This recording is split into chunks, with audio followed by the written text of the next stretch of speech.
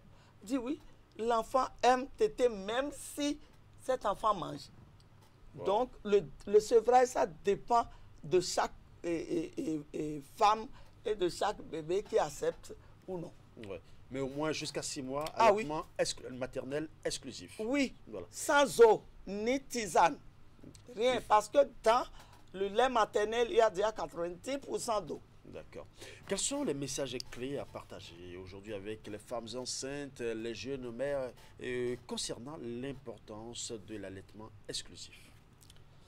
Oui, vous savez, le développement d'un pays est basé sur les hommes et les femmes qui constituent la nation. Oui. Bon, donc, pour moi, si les enfants sont bien nourris, s'ils se portent bien, l'intelligence y est, ils vont bien étudier, on aura des enfants qui vont aimer leur patrie. Et je crois qu'avec l'aide des pères qui doivent avoir une assistance sans faille et qui doivent aider leurs épouses et qui doivent garder les enfants comme leurs épouses, ils doivent faire l'éducation d'un enfant. Ça se fait à 2. Ça, je le dis à vous les hommes, ça se fait à 2. Il ne faut pas qu'on abandonne les femmes seulement et vous dire oui, c'est la mère, elle va s'occuper. Non, ça se fait à 2. Et pour ça, je crois que si on continue, notre pays va mieux se développer. Parce que avec tout ce que le gouvernement a fait jusque-là en matière de croissance, en matière d'éducation, tout ça, il faut que l'on puisse accompagner pour qu'on ait... Comment déjà les hommes peuvent accompagner leurs épouses, étant donné que c'est la femme qui a les seins et que c'est elle qui a l'enfant? Comment l'homme peut-il l'accompagner? Ah oui, l'homme n'a qu'à rester un peu à la maison. C'est pas parce que la femme a accouché que les hommes prennent un plaisir à sortir tout le temps. Bon, je vais prendre de l'air. L'air que les hommes là vont prendre, on sait. On connaît. Alors, c'est quel air? Non, je vais pas dire, mais il faut qu'ils soutiennent leurs épouses. C'est pas facile. Une femme qui vient d'accoucher, c'est pas du tout facile. Elle a besoin de soutien moral. Ah oui, un soutien moral fort. Et l'homme, comme ça se fait en Europe, doit aussi aider les épouses qui viennent d'accoucher, les jeunes dames, dans les tâches ménagères. On est en Afrique, oui, mais il faut qu'on dépasse tout ça. D'accord. Là, rapidement, je vais vous demander de regarder la caméra et de prodiguer les conseils sages aux femmes, justement, et aux maris, parce que j'ai remarqué que vous avez mis l'accent beaucoup plus sur les maris actuellement, à accompagner ces femmes-là dans l'allaitement exclusif. Ce que j'ai à dire aux femmes, d'abord en âge de procréer, aux femmes enceintes et tout, c'est d'aller dans les maternités se faire suivre. Il faut, quand on tombe enceinte, il faut aller à la maternité, il faut avoir sa sage-femme, il faut avoir son gynécologue ou sa gynécologue avec soi et respecter les consignes que ces personnels de santé vous disent. Il faut les respecter. Parce qu'aujourd'hui, il n'est plus question qu'on porte une grossesse pendant 9 mois et qu'on aille et que ce soit avec des pleurs que les femmes rentrent. Maintenant, aux hommes, j'ai déjà tout dit à ces hommes-là. Respectez vos femmes, aimez-les encore plus et puis donnez-leur du plaisir. Et évitez de prendre de l'air. Ouais, non, ils peuvent prendre de l'air, mais pas tout le temps et abandonner les femmes seules pour s'occuper de leur bébé. Donc pas tout le temps. Pas tout le temps. D'accord. Parce qu'on ne peut pas refuser ça. D'accord. Merci à vous pour vos conseils. ces importantes orientations que vous venez de partager avec nous. Bon dimanche à vous et bonne fête d'indépendance. Merci, bonne fête, une très belle fête d'ailleurs. Merci. Mesdames et messieurs, nous allons suivre le condensé de l'actualité de la semaine à travers la revue Hebdo.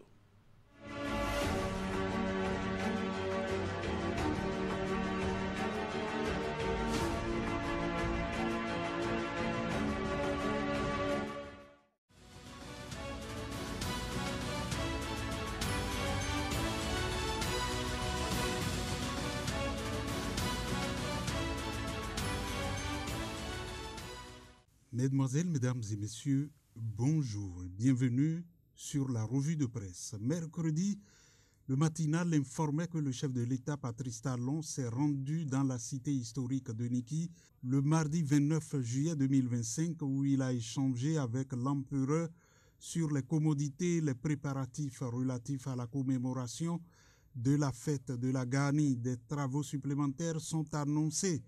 En plus de la construction de l'arène de la Gani et du palais royal, le journal le rapporte qui confiait citation « Mon souhait est que la Gani de 2026 soit d'une autre qualité, mais comme je ne serai plus président en 2026, comptez sur moi, tout sera fait et je viendrai fêter la Gani avec vous. Je vais lancer tous les travaux et très vite. » Bénin intelligent renchérissait en écrivant qu'accompagné de plusieurs membres du gouvernement, dont le ministre du cadre de vie et des transports, ainsi que de cadres techniques, Patrice Talon a inspecté l'ensemble du chantier. La présidence rapporte qu'il a formulé des recommandations précises afin de garantir la livraison d'une infrastructure conforme aux normes, pleinement opérationnelle et digne de l'importance culturelle et historique du lieu. Fraternité ajoutait que le président Patrice Talon s'est rendu à Niki pour explorer la cour impériale, le nouveau palais de Sinaboko et l'arène de la Gani dont les travaux ont récemment été achevés. Ce déplacement présidentiel que l'on peut qualifier de visite touristique et culturelle met en valeur la richesse et les atouts de la ville de Niki qui est en rénovation pour réhabiliter le palais impérial en vue du festival culturel de la Gani. Il est possible, à en croire le journal, que cette visite est un lien avec la préparation de la fête de la Gani prévue du 5 au 7 septembre 2025 ou qu'elle soit une occasion pour le président de renforcer les liens avec les communautés locales, car la ville de Niki est considérée comme la capitale historique et spirituelle du royaume Batonou ou Bariba. Dans la suite, la nation écrivait que dans le cadre du démarrage du chantier de l'échangeur de Vedoko à Cotonou, le gouvernement béninois a franchi une étape majeure avec le recrutement d'un bureau de contrôle technique. Cette décision stratégique vise à encadrer de manière rigoureuse la mise en œuvre de cette infrastructure routière d'envergure appelé à transformer durablement la mobilité dans la capitale économique. Le recours à un bureau de contrôle technique indépendant s'inscrit dans une volonté affirmée de garantir la qualité, la sécurité et la conformité de l'ouvrage. Et dans son billet de jeudi, Fraternité soulignait que c'est connu. L'opposition est l'antichambre du pouvoir. On s'y installe en attendant d'être admis à s'asseoir aux premières loges autour du gâteau national d'une façon ou d'une autre, car en interne, les intérêts sont divergents et d'abord individuels, puis arrive fatalement un temps où les convictions s'effritent, quand la détermination s'érode et que les certitudes se corrodent. On distingue alors en ce moment les irréductibles, les opposants modérés et les potentiels alliés du gouvernement. Enfin, les afrodescendants peuvent se réjouir et comme l'écrivait Bénin Intelligent, 3 afrodescendants ont officiellement reçu leurs attestations de nationalité béninoise. Ciara Princess Wilson, Gabendi Joseph et David Romuald Smeralda, très émus, ont été honorés par cette reconnaissance accordée par les autorités béninoises. Bien au-delà d'un simple acte administratif, ce geste revêt une portée symbolique, humaine et historique. Il incarne une main tendue vers celles et ceux que l'histoire, dans sa brutalité, avait arrachés à leurs racines. Par cette démarche, le Bénin affirme sa lucidité face à son passé, sa fierté de ce qu'il est aujourd'hui et son ambition pour l'avenir. Et puis, Fraternité relatait mardi que le président Patrice Talon a échangé avec des jeunes de toute obédience le lundi 28 juillet 2025. Cette première rencontre d'envergure en 9 ans de gouvernance a permis d'aborder les questions de réforme, d'enjeux électoraux, mais aussi des besoins et attentes des jeunes. C'est un rendez-vous inédit, appréciait le journal, pour lequel, pendant plusieurs heures, des jeunes des différents partis politiques, artistes, médias, influenceurs, sociétés civiles, ont échangé avec le président sur les réalités de leur quotidien. Entouré des membres de son gouvernement, Patrice Talon a voulu cette rencontre comme un espace d'écoute directe au-delà des clivages politiques.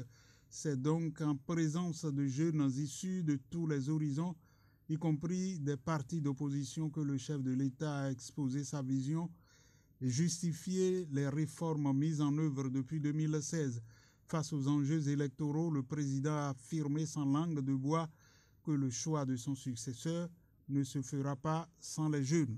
Dans la suite, à en croire la Nation de mercredi, les progrès remarquables enregistrés par l'Afrique subsaharienne ces dernières années en matière d'inclusion financière occultent des disparités. Le rapport de la Banque mondiale met en lumière le Bénin avec un taux d'utilisation de l'argent mobile de 83%.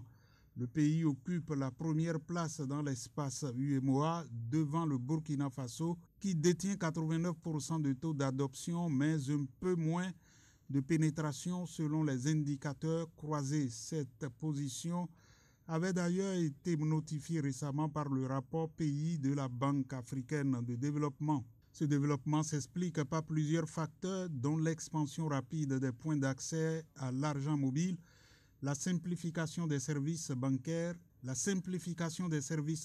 de base via le numérique et l'appui actif des autorités à l'innovation financière. C'était la revue de presse hebdomadaire. Merci d'avoir été à l'écoute.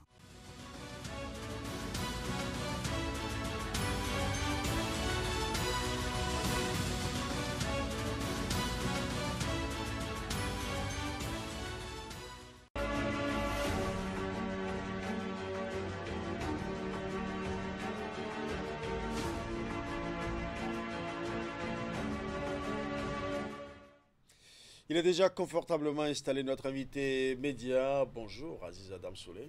Bonjour à vous Ulrich Gaba, bonjour à tous les amis téléspectateurs.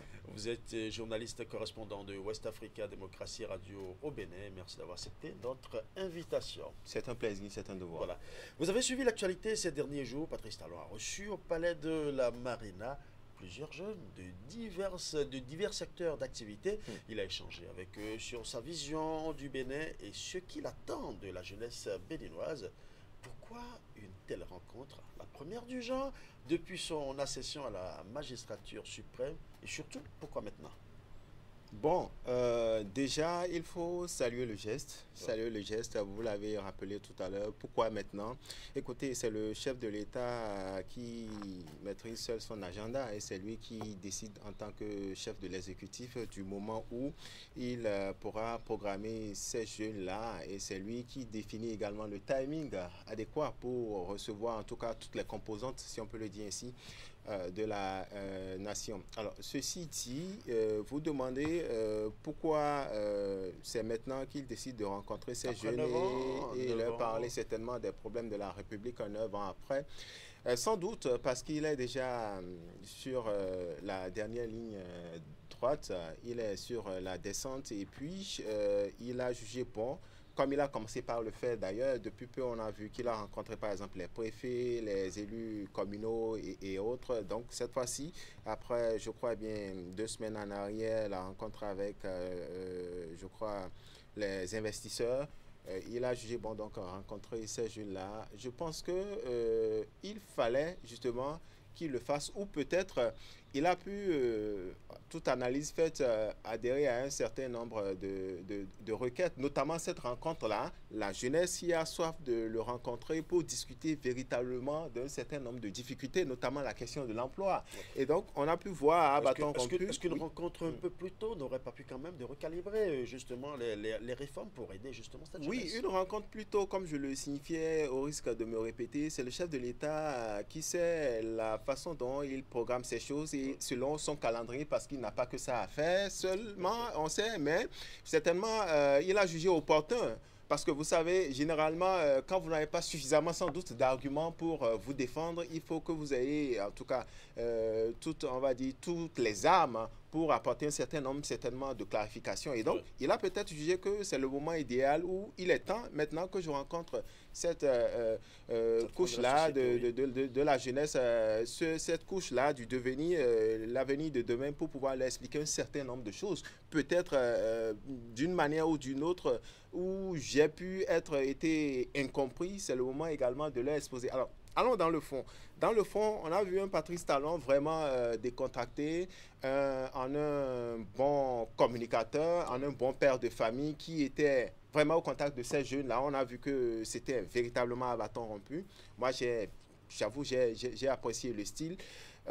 Sauf que, parlant de ces jeunes-là, j'ai pu constater justement, quand bien même toutes les couches de cette tranche-là, justement, de la société ont été invitées, notamment ces jeunes-là, j'ai pu constater, on va dire même que c'est la fausse note, parce que je sais quand même parce qu'au-delà de tout, Patrice Talon, c'est quand même une institution, qu'on ne le veuille pas, c'est le chef de l'État et puis il incarne la République et donc ça doit un certain nombre de considérations et de respect. J'ai pu voir dans les interventions, par exemple, certaines personnes qui étaient en casquette, heureusement que ça a été corrigé par la suite, peut-être que c'est un détail qui, pour vous, sans doute ne manque pas de pertinence, mais c'est un chef d'État qu'on parle et nous avons nos valeurs, disons, en société. Alors quand j'ai fini de dire ça, dans le fond, j'ai pu voir également le parti de l'opposition, les démocrates, tout de suite.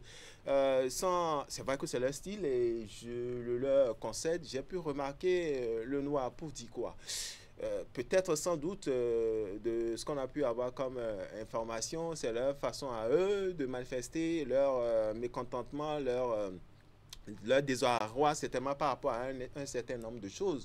Première fausse note. Deuxième fausse note, pour ce que je sais que même quand vous êtes en conflit où vous ne vous accordez pas avec une personne, mais quand la personne se fait, en tout cas, la décence de vous inviter et vous convie justement à un plat, et à partager un plat avec vous, c'est le pas justement vers, disons, le dégel. Je n'ai pas compris, par exemple, pourquoi les amis d'opposition du principal parti, les démocrates, ont brillé par leur absence lors du déjeuner. Je n'ai pas compris. Certainement que c'est leur style à eux également, mais je pense... quand même présents aux échanges. Ils ont été présents aux échanges, sauf qu'ils n'ont pas attendu jusqu'à la fin.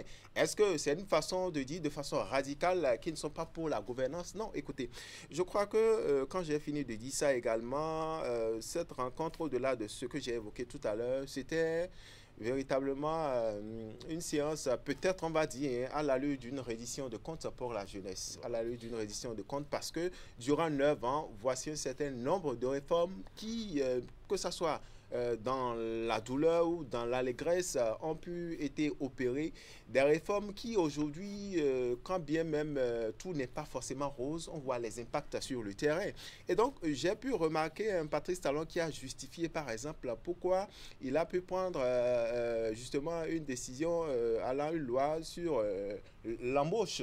C'est vrai que c'était à couteau tiré avec le secrétaire à la communication du parti Les Démocrates, Kimi Tokpe, qui, dans, disons, lui, sa démarche et dans sa vision pour un Bénin futur, a pu expliquer ce pourquoi cette loi a été prise. Quand bien même du côté du parti de l'opposition, ils n'ont pas tout de suite vu peut-être la pertinence de lui, sa vision, parce qu'il a justement signifié, il a une trajectoire qu'il est en train de suivre et il souhaiterait véritablement que son successeur puisse, disons, lui emboîter le pas parce que les acquis sont là, nous le voyons, c'est perceptible, quitte à ce que ça puisse être continué et même si il faut peut-être rompre avec certaines choses qu'on peut reprocher. Et vous voyez, il a reconnu, en tant qu'humain, il n'est pas totalement parfait, il a fait ce qu'il a pu.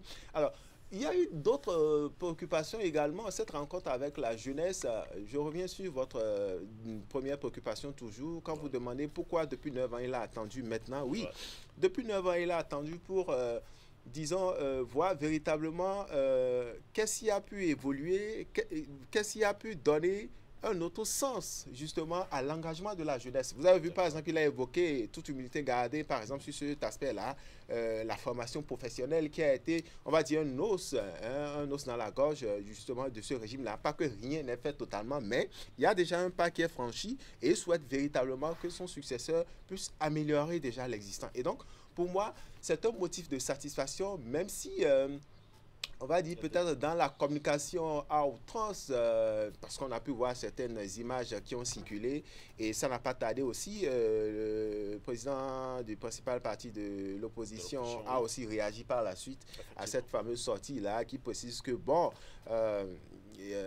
pas qu'il s'inscrit en faux, mais il a reconnu avoir eu des échanges avec le chef de l'État actuel et que c'était pour un but précis et que cela remonte, disons, à 1 an en arrière. Et donc, de toute façon, pour nous, ce qui est essentiel pour cette rencontre-là en tant que jeune, il a pu rencontrer des jeunes. Je pense que ces jeunes-là qui sont sortis justement de la salle du peuple du palais de la présidence partiront sans doute désormais ragaillardis, auront une vue peut-être plus large de certaines situations peut-être dont ils n'avaient pas forcément connaissance. Et on a pu entendre celui-là même qui était, on va dire, farouche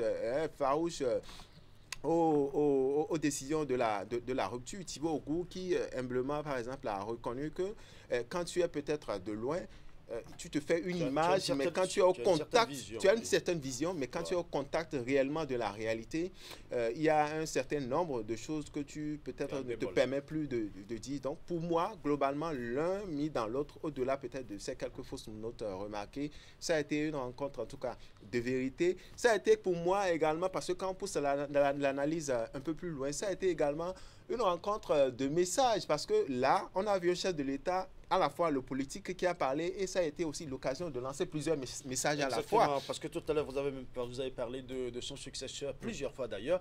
Est-ce qu'on doit y lire une sorte de renégociation de l'électorat pour celui qui va le remplacer en 2026? Forcément, quand on sait que cette rencontre-là, pas qu'elle est faite à dessein, mais on sait que la majorité, c'est des jeunes qui décident.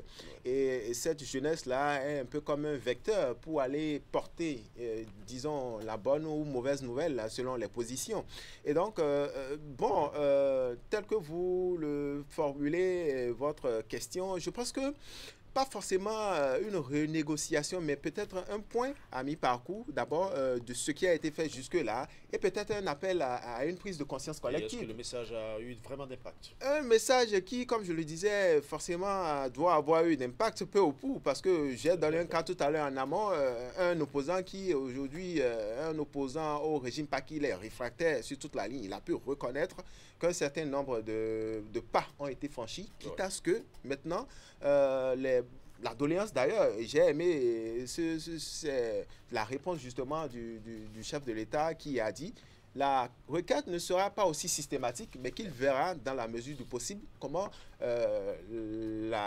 les grâces que justement ce jeune a demandé pourront se faire selon justement les propositions que lui feront le ministère de la Justice. Donc pour moi, comme je le disais, c'est pas forcément une négociation, mais c'est un contact. Je l'ai dit, vous avez vu un chef de l'État qui, comme c'est qu'il est à la descente, et souvenez-vous, il a dit entre-temps, quand on est en train de descendre, on fait l'effort de relâcher un peu parce que justement, on veut se rapprocher davantage du peuple. Pas qu'il ne l'était pas par le passé, non, mais il pense que c'est une occasion bien choisie pour lui pour expliquer peut-être un certain nombre de choses qui étaient peut-être peu connues du grand public. Donc, pour moi, c'est ça. Oui. Nous avons aussi suivi une belle parade offerte par les forces de défense et de sécurité. C'est le deuxième sujet que nous allons aborder le 1er août sur le boulevard de la Marina. Rapidement, un mot sur la qualité du défilé.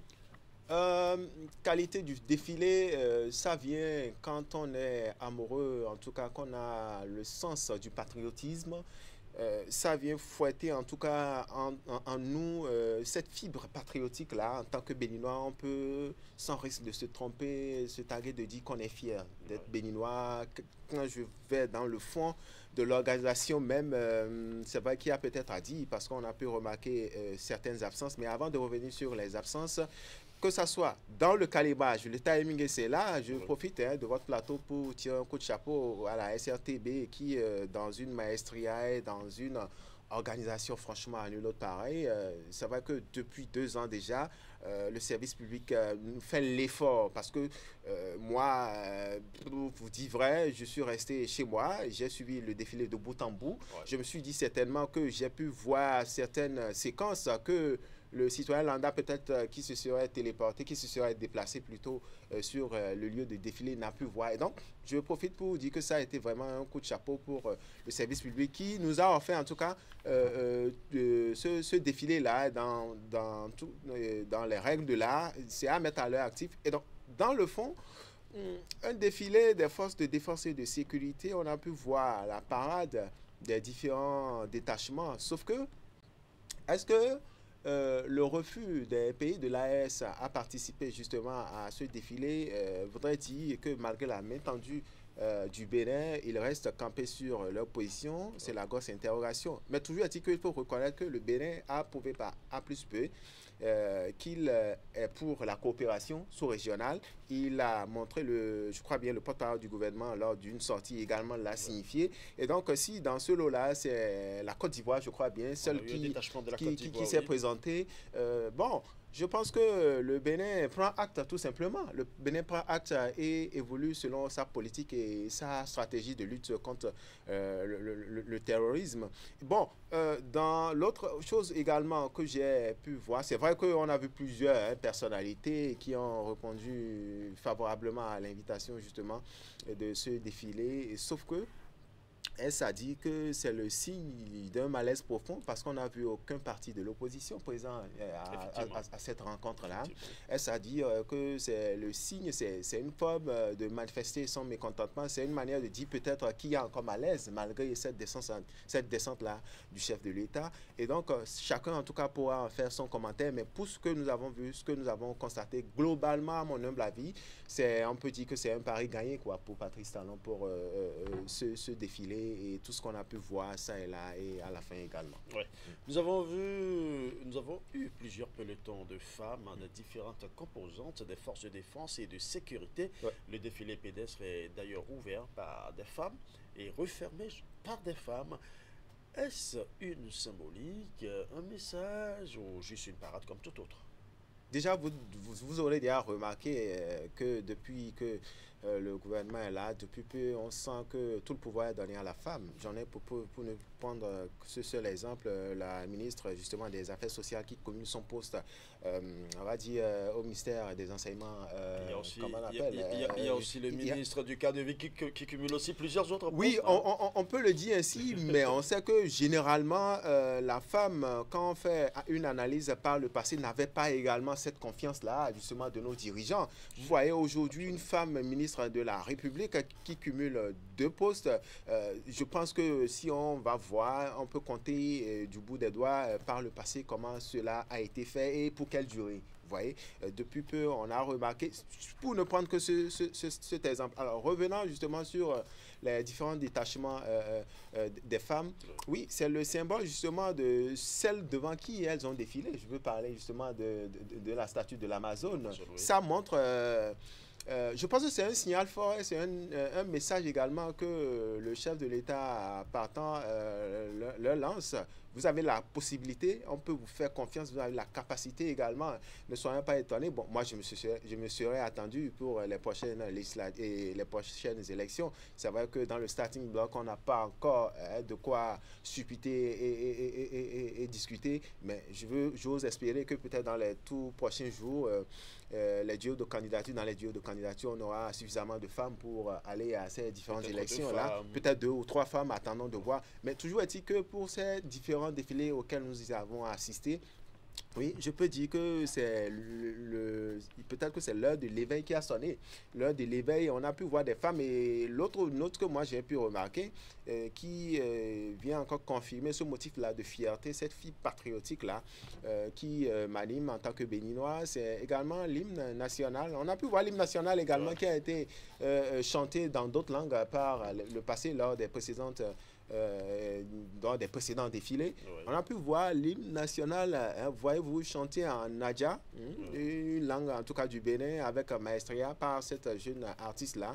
C'est un motif de satisfaction. Je pense que là également, c'est un ton qui est donné pour que les fois à venir également, on puisse comprendre qu'au-delà de tout ce que nous célébrons, au-delà de l'aspect peut-être folklorique auquel nous étions habitués par le passé, désormais c'est un appel et c'est une prise de conscience, quitte à ce que chacun véritablement à chaque premier août puisse se faire le bilan, savoir qu'est-ce qu'il y a comme acquis et quelle est la valeur ajoutée. Parce que à mon sens, c'est ce qu'il y a de plus important, la valeur ajoutée que chaque citoyen, vous et moi, tout le peuple béninois, chacun l'un mis dans l'autre, apporte véritablement pour bouger les lignes, pour que véritablement, celui-là même qui avait pensé peut-être ce qu'aujourd'hui le chef de l'État actuel vient concrétiser, même si ce n'est pas totalement, je parlais du président Soglo, le Hercule, puisse en tout cas, même au-delà, on lui souhaite d'ailleurs longue vie encore, puisse être fier dans sa peau. Il a commencé déjà par le justifier, puisse être fier, j'allais dire.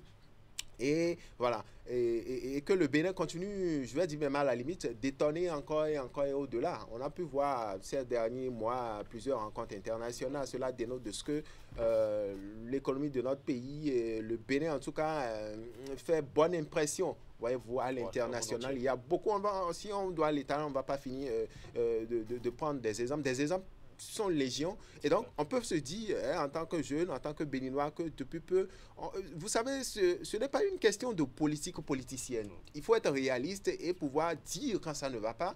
Il faut pouvoir dire également, voilà les aspects sur lesquels des lignes ont été, des lignes ont bougé. Voilà des aspects sur lesquels il reste véritablement encore peut-être des chantiers sur lesquels il faut travailler. Donc, à mon humble avis, je pense que c'est un motif de satisfaction pour ce qu'on a pu voir et au-delà même des différents messages. Mais bon, je l'ai dit, il faut peut-être, parce que vous savez, c'est un signal aussi lancé à Patrice Talon, brillé par son absence, toute la classe politique, en tout cas de l'opposition, à ce défilé, sans doute que c'est ce désir-là manifesté justement par ce parti-là. On a pu voir la semaine dernière le cadre de concertation qui a souhaité un dialogue national. Bon, le dialogue, pourquoi faire? Peut-être les partisans du chef de l'État diront, mais si l'envie de faire une rencontre, même à huis clos, pour peut-être discuter véritablement et dire un certain nombre de choses qui ne vont pas, je pense que ce sera la bienvenue. Et ce dont je suis sans doute le chef de l'État, il va, avant la fin de son mandat, peut-être qu'il va faire ce cadeau-là à l'opposition. Nous avons, malgré cette absence, justement, nous avons quand même vu un Patrice Talon très enthousiasmé pendant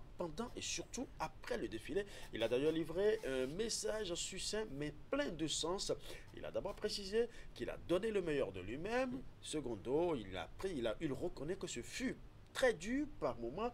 Et tertio, il reconnaît avoir fait des erreurs et il présente ses excuses au peuple béninois. Quelle lecture faites-vous de son message?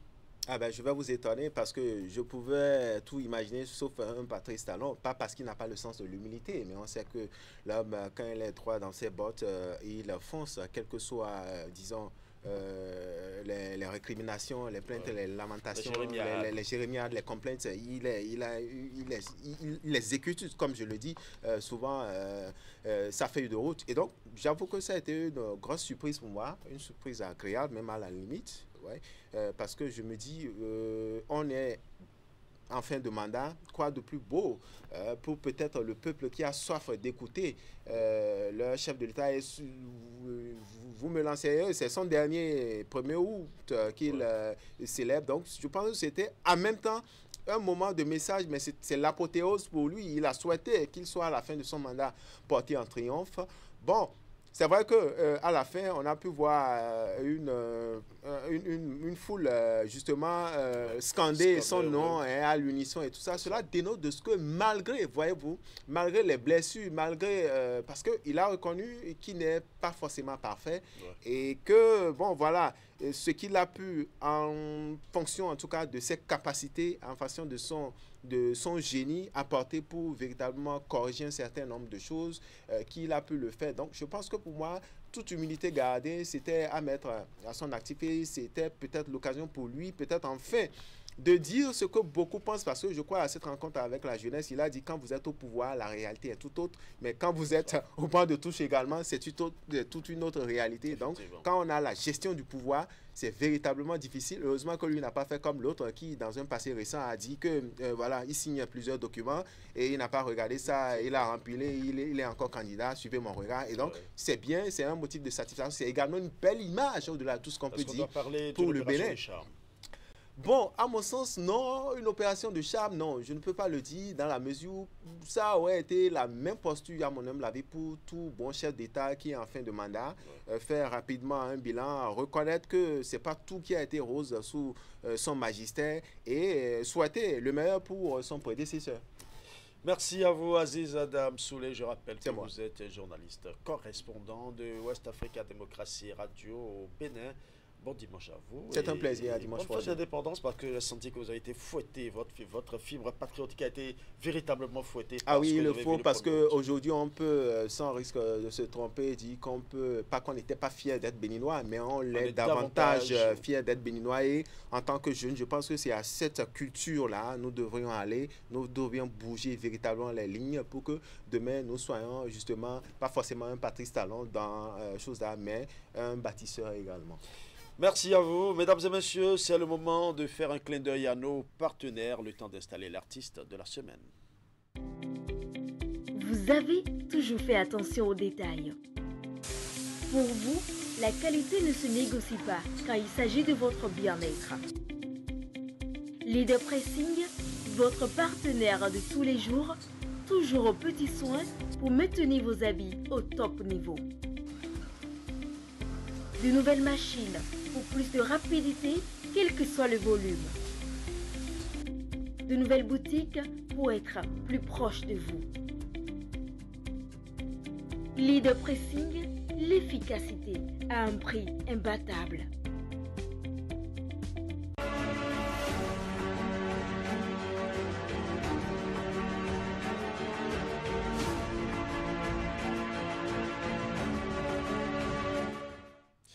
Celle que nous recevons aujourd'hui est une artiste aux multiples facettes. Sabirat, anciennement connue sous le nom de Cédodé, est une chaleureuse, est une chanteuse qui a su marquer la scène musicale par sa singularité et son engagement. Bien que le nom ait changé, son essence artistique est restée la même. Sa musique, caractérisée par une voix unique, est un véhicule pour des valeurs profondes de paix, d'amour et de spiritualité. Sabirat se distingue par un style musical qui dépasse les genres, puisant son inspiration dans des registres variés. Son choix artistique affirmé et audacieux témoigne d'une force de caractère indéniable. Elle est une artiste qui n'hésite pas à se positionner en tant que porte-voix, utilisant sa musique pour prêcher un message positif et inspirant. Sa transformation en Sabirat marque non pas une rupture, mais une affirmation de sa maturité artistique et de sa fidélité à ses idéaux. Elle est la preuve vivante qu'un artiste peut évoluer tout en restant authentique et que le véritable talent réside dans la capacité à transmettre des émotions et des messages qui résonnent bien au-delà de la scène. Voici pour votre plaisir, mesdames et messieurs, Sabirat.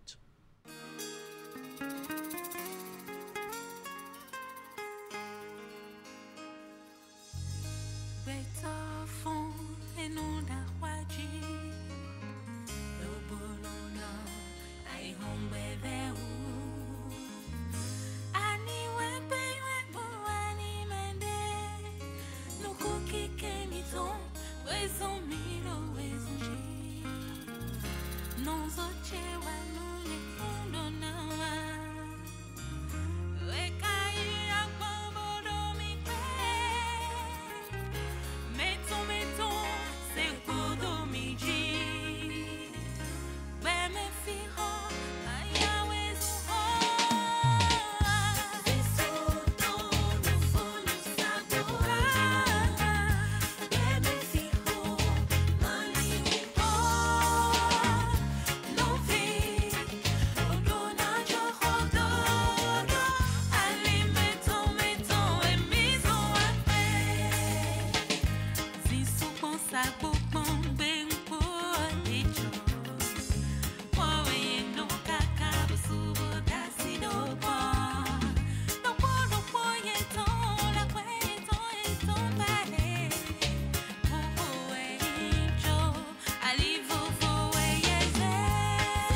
Notre artiste de la semaine est déjà confortablement installé. Bonsoir Sabirat et merci d'avoir accepté notre invitation. Bonsoir Ulrich, c'est avec plaisir que je suis là. Voilà.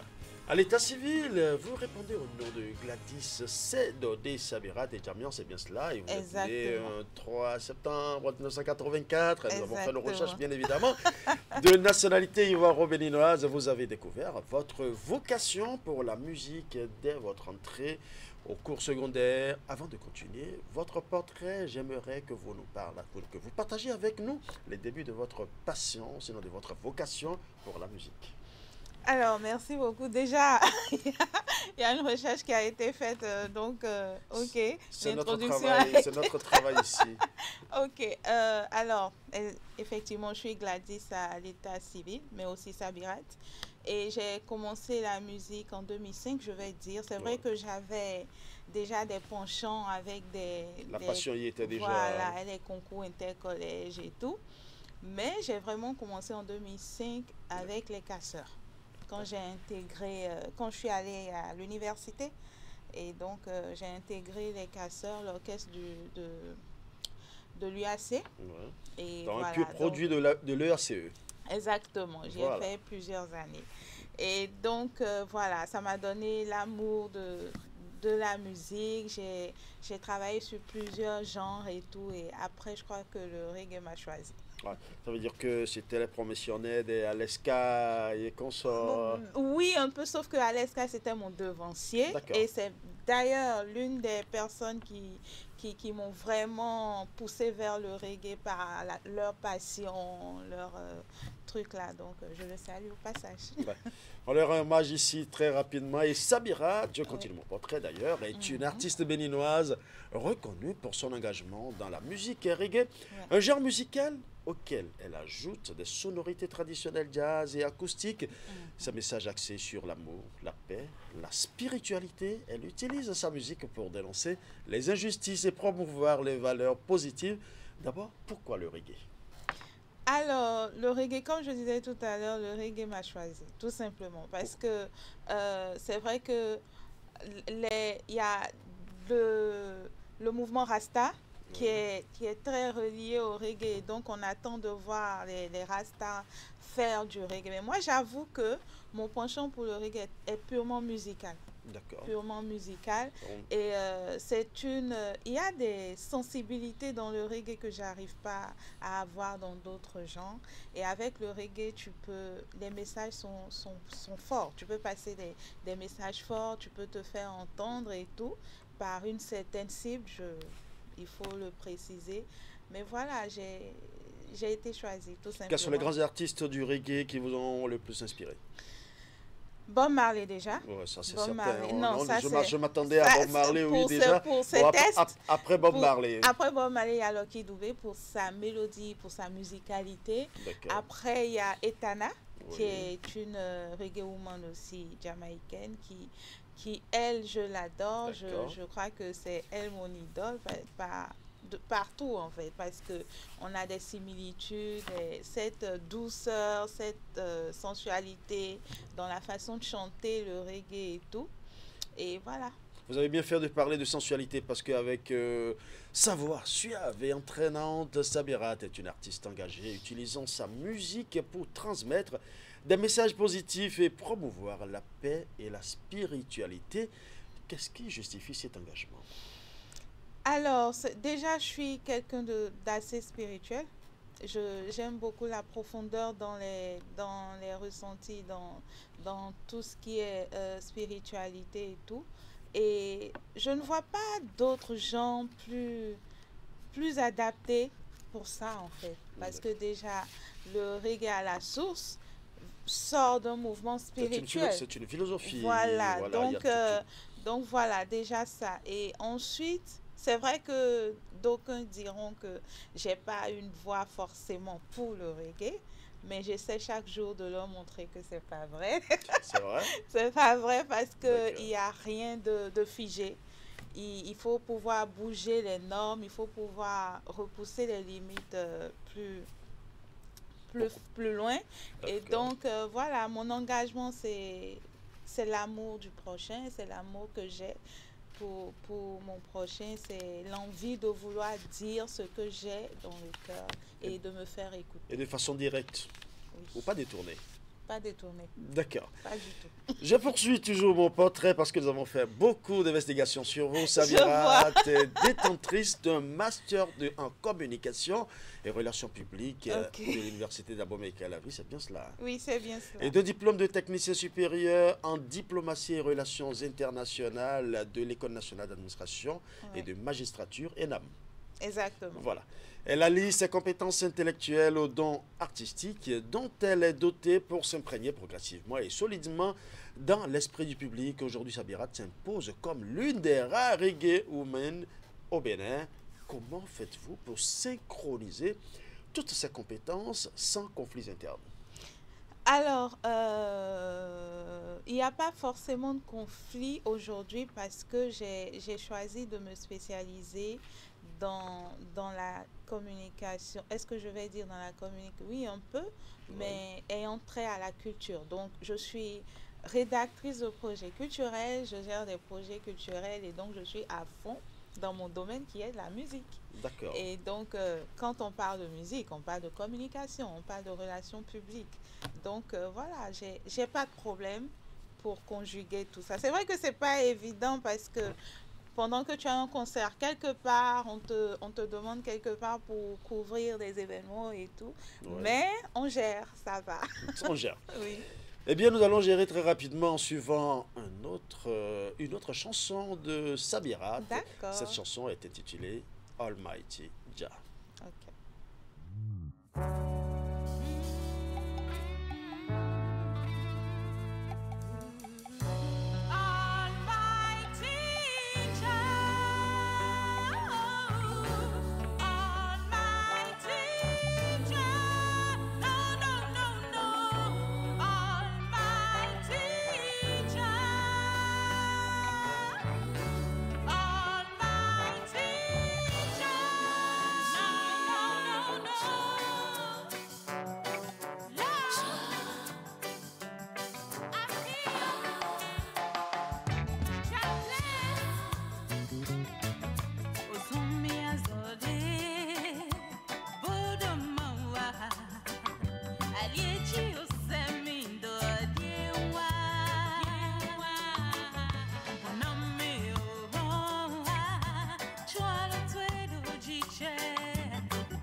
Almighty Jah.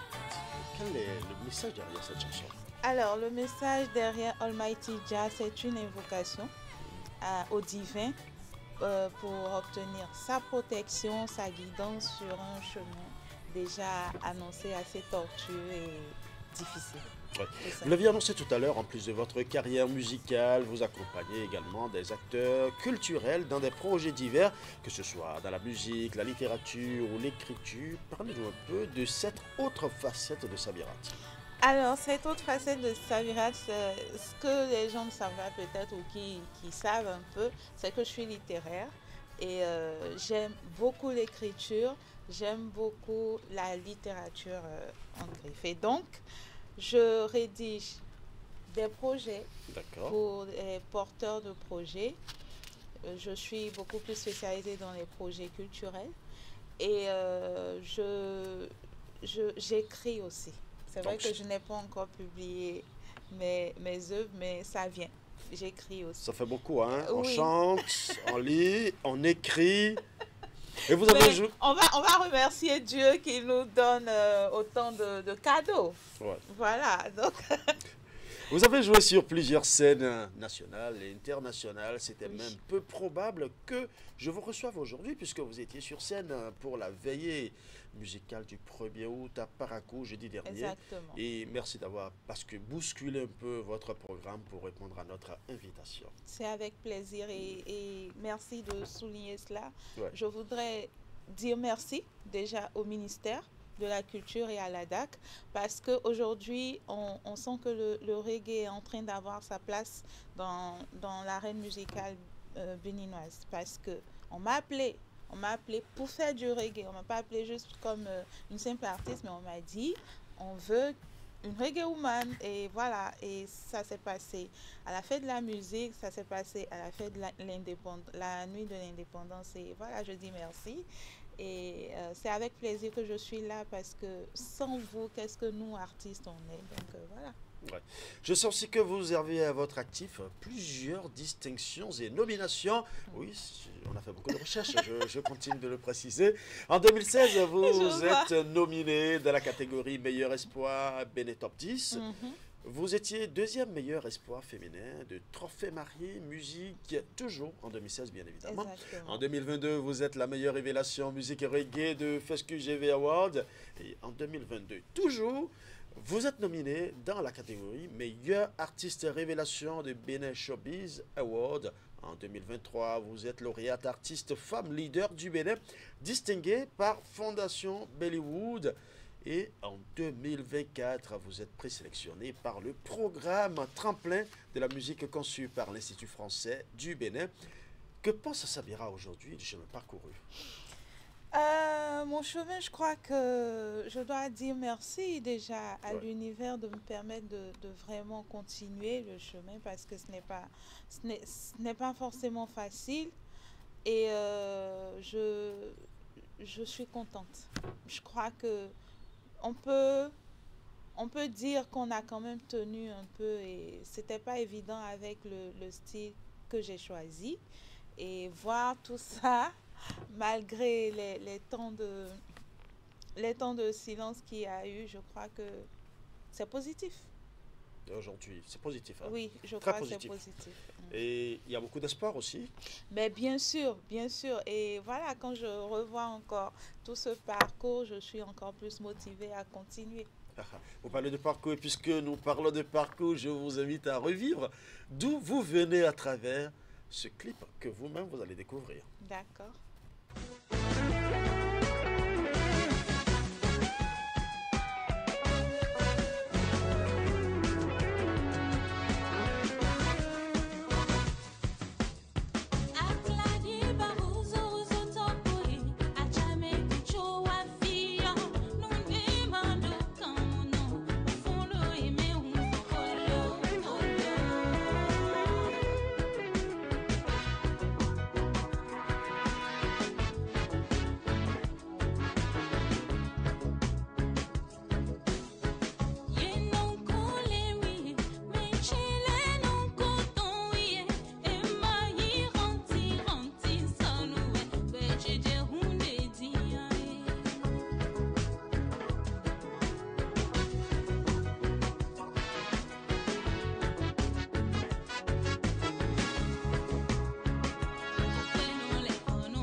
Nous disons merci à Gaston Yamaro, officiel, l'ancien directeur de Dema Radio, qui nous suit sur YouTube actuellement et qui nous envoie les félicitations et les félicitations à Sabirat, qui l'a connu grâce à Dr Nico, que nous allons recevoir certainement d'ici peu également sur cette émission.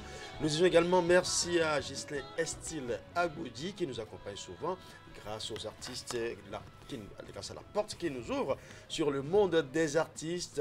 Il est le président d'honneur de l'amicale des jeunes managers du Bénin et récemment il a même été distingué, il a reçu le trophée du manager des managers. Bravo Estil Agodji. Eh bien Sabirat, nous sommes toujours en plateau. Quels sont les projets en cours et qui sont en train d'être affinés dans votre gibecière? Alors les projets en cours, c'est je dois relancer des singles parce que entre temps je me suis beaucoup plus focalisée sur ma carrière de rédactrice et donc j'ai un retour, un comeback à la musique. Voilà, un comeback à la musique, donc ça se fera très bientôt et vous serez parmi ceux qui auront la primauté sur les informations.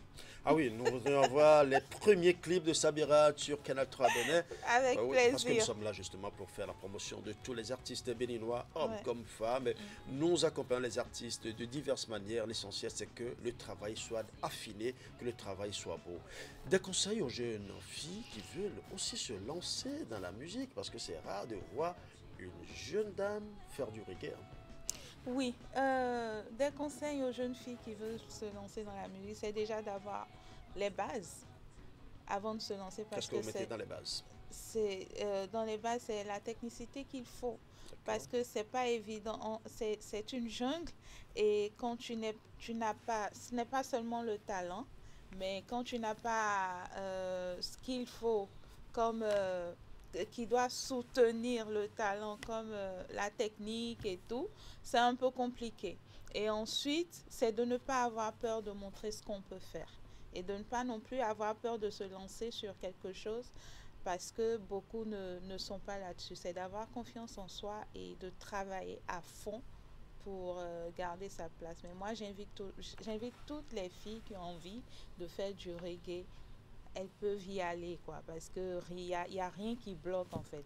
C'est pas forcément facile comme dans tous les autres genres, mais il faut y aller quand on le veut, parce que quand on veut, on peut. D'accord. Et quel a été le plus grand ou les plus gros obstacles que Sabirat a eu à rencontrer tout au long de cette carrière musicale? Alors déjà, le premier obstacle, qui est en même temps ce que je fais, c'est le style que j'ai choisi. Le reggae? Oui, parce que... En quoi le reggae peut être en même temps un obstacle? Oui, parce que on ne voit pas en reggae un rythme commercial. Et on est dans un pays où c'est pas forcément une musique de prédilection. Et n'ayant pas de producteur et faisant tout sur fonds propres, c'est compliqué de faire vraiment ce qu'il faut pour pour que ça soit beaucoup plus porté au national comme à l'international. Donc on va dire que c'est ça, hein, c'est surtout le manque d'accompagnement en la chose qui est un peu difficile. Mais je crois que ça va parce que depuis 2 ou 3 ans, il y a des festivals qui m'ont fait appel et j'ai été même soutenue par le ministère et la DAC. Donc, je crois que ça va tout doucement. Oui, ça va. D'accord. Des recommandations, des doléances à l'endroit des fans et aussi des autorités? À l'endroit des femmes artistes, je voudrais dire félicitations pour tout ce qui se fait. Et je nous appelle à beaucoup plus de solidarité et d'entraide parce que sans ça, on ne pourra pas s'en sortir. Maintenant, à l'endroit des autorités, c'est déjà merci pour ce que vous avez commencé à faire et on voudrait bien que ça continue et qu'on nous trouve les moyens de se faire accompagner parce qu'on en a vraiment besoin, vu que les maisons de production, on n'en a pas beaucoup au Bénin. Et donc, on en a besoin. Merci. Merci à vous, Sabirat. Et comme il est de coutume sur cette émission, nous sommes à la fin de notre entretien. Et la fin est toujours consacrée à une chanson en a cappella. Donc là, je vous laisse carrément le plateau. Donnez-nous juste, prêtez-nous votre voix, ne serait-ce que l'instant de quelques minutes. D'accord, je vais y aller sur un petit refrain en français, histoire de faire comprendre mon message à tout le monde. D'accord.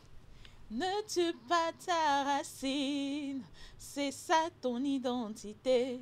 Ne tue pas ton identité, c'est ça ta racine. Ne tue pas ta racine, c'est ça ton identité. Ne tue pas ton identité, c'est ça ta racine. Ne tue pas ta racine, c'est ça ton identité. Ne tue pas ton identité, c'est ça ta racine. Ouais. Merci Sabira d'être passé sur ce plateau. Merci aussi à vous, chers amis téléspectateurs, vous qui nous suivez un peu partout dans le monde. Merci à vous, merci de nous renouveler au quotidien votre fidélité. Eh bien, c'est la fin de cette émission. Merci à toute l'équipe technique qui m'accompagne. Merci à vous tous qui nous soutenez de diverses manières. Bon dimanche à toutes et à tous. Et une fois encore, bonne fête d'indépendance à toutes et à tous.